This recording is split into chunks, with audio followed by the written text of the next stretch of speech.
Hey guys and gals, Never here for Drake Wayne Game. Nice to meet you on Twitter, the Gaming Dragon. Today I'm coming back at you with a Let's Play episode of Conway, Wolf's Path. So y'all, let's go ahead and jump right back into it, shall we? Alarm chain, you were up, and let's go! Tis. You want me to hit it? Sure. Missed and you gotta swim.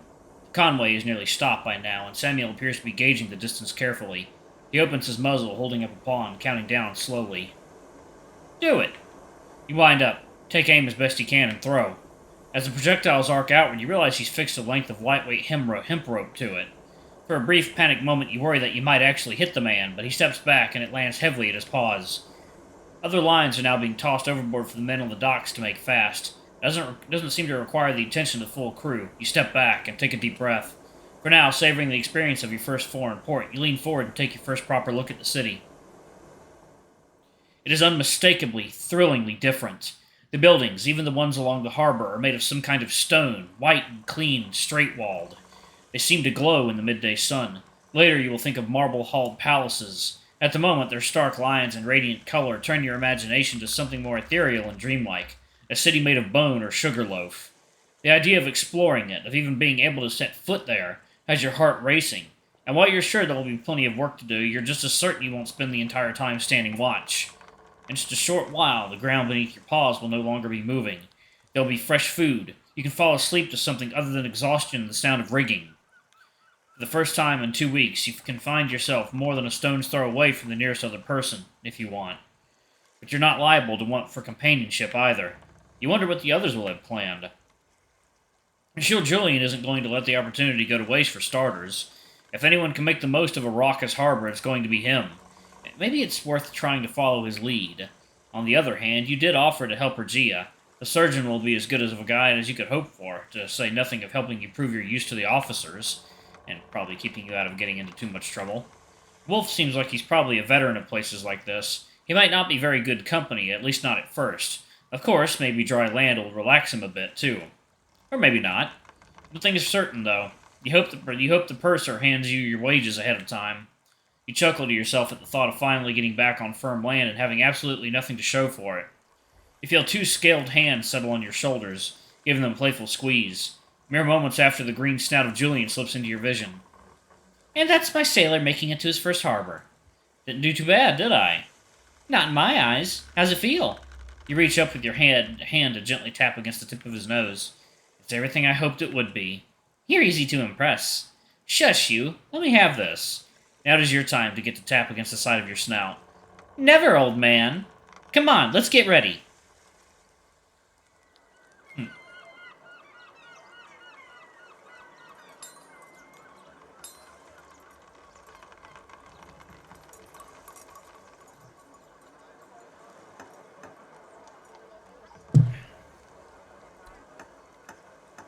Somehow, just the fact that you see land next to you when you peer overboard fills you with quiet joy.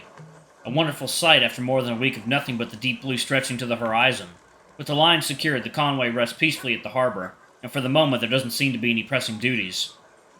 Some of the crew, similarly released from duty, have been making plans for Mogador. Of course, there is still work to be done, if you volunteer, and surely Arthur would respect your eagerness to do so.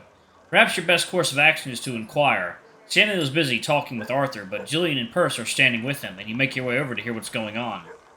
Jillian notices you approach and gives you a friendly wave. He makes room for you to stand next to him while Sam continues talking. The maned wolf glances over and gives you a brief nod of recognition. Him too? I suppose you wanted to see what Mr. O'Connor was up to, Mr. Kelly. Yes, sir. He is my superior, after all. He has seniority, at least. I suppose he can keep you out of trouble. Mr. Nomax has some work to do ashore, apparently. What that means is he'd like to explore the city, I presume. I've asked him to wait until someone I trust can accompany him. If you two don't mind getting straight to the bowels of the ship to the fleshpot, straight from the bowels of the ship to the fleshpots of Mogador. Samuel raises his paw in a salute, returning Arthur's faintly wry smile with a broader one of his own. Perce nods instead. We can manage, sir. We wouldn't want the chap to get in any trouble. If he tries to wander into a bar, he'll definitely need an escort. Exactly. Don't get yourself arrested, Mr. O'Connor. Set a good example for your fledgling charges. Wouldn't dream of doing anything but right by them, sir. Don't let him stay out too late, either. We'll have work on the ship. I've asked the carpenter to sound her and see what other supplies we need. If you need bodies, sir, we'll not be too far. Joni and James will be right by my side. What do you want to do? Stick around the ship for a while longer. Arthur, Regia, and Wolf.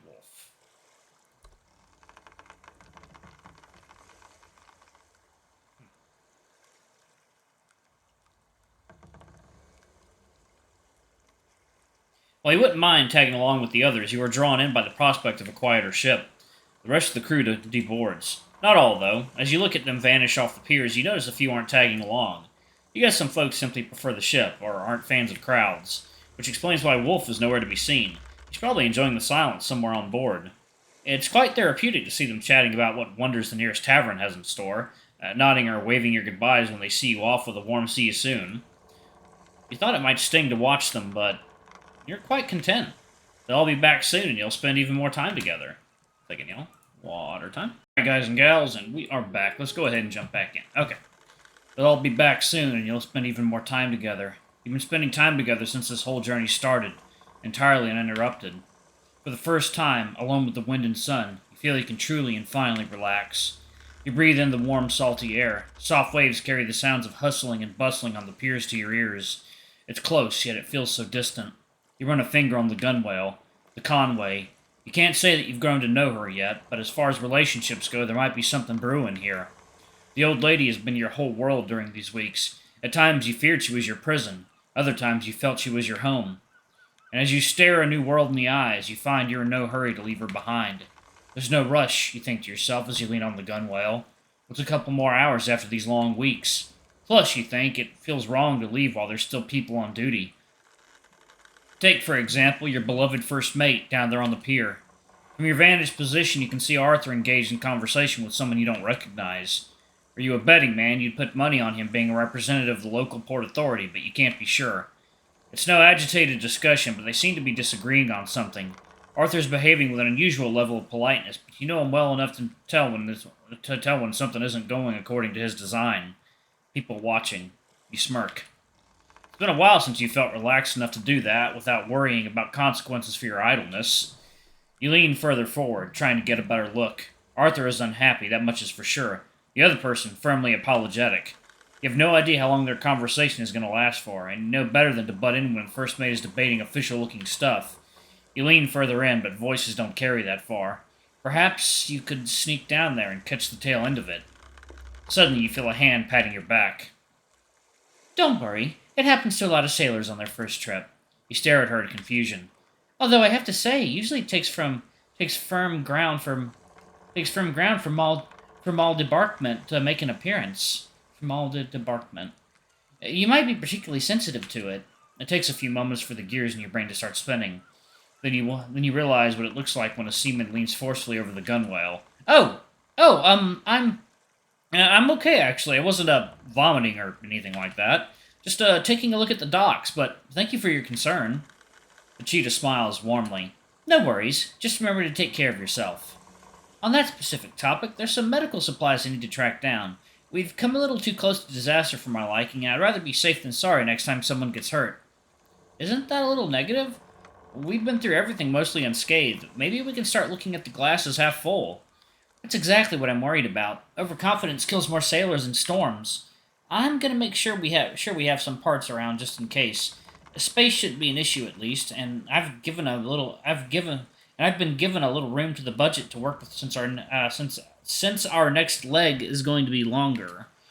Extremely professional, but never cold. She cares, and she's just making sure. She's not concerned.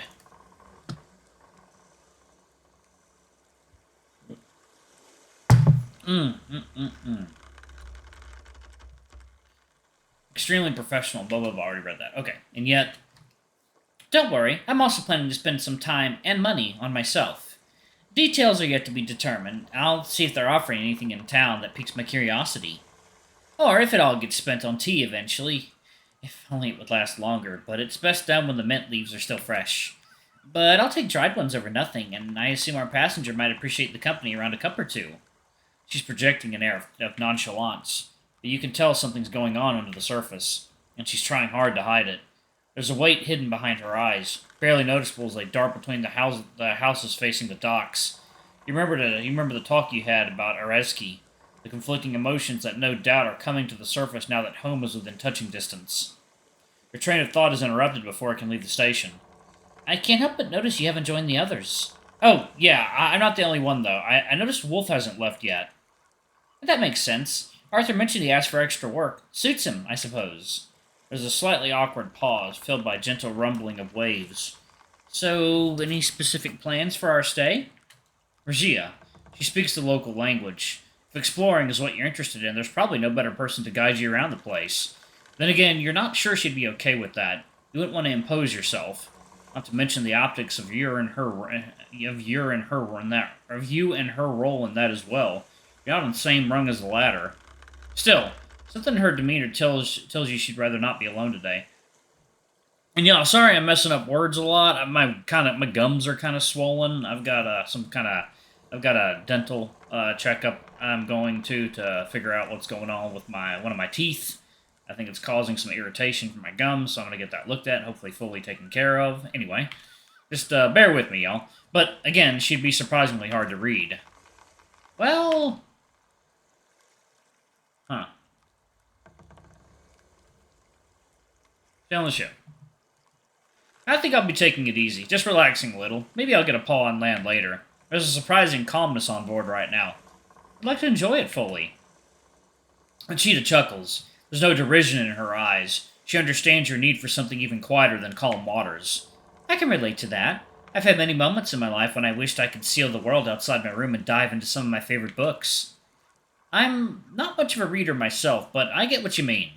It's just nice to be able to forget everything for a while and exist in the moment. The wind blows lazily.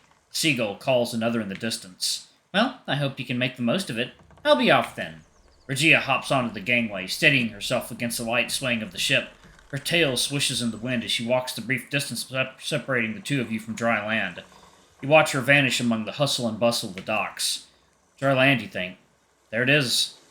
Stalls, wharfs, other ships, buildings in the distance, older buildings further still. You squint. Ruins, still right where you saw them when you first made port. You scan the docks for Arthur, but he's nowhere to be seen now, and neither is his conversation partner. You shrug. No big deal. Maybe you learned what that was about from the ship's gossip. Some folks have a hard time keeping their mouths shut. You still feel in no rush to hop off the ship. You take a walk around the deck, crossing paths with a few crew members on their way to a day of drinking or the last few duties that can't be canceled. As time passes, relaxation gives way to boredom and idleness turns to restlessness. Alright, y'all, I'm going to go ahead and pause it right there. Thank you all so much for watching. Don't forget to like, comment, subscribe, ring that notification bell, and check out our Patreon or YouTube memberships if you can. It always helps. Anyway, I love you all, and I'll see y'all in the next video. Bye-bye!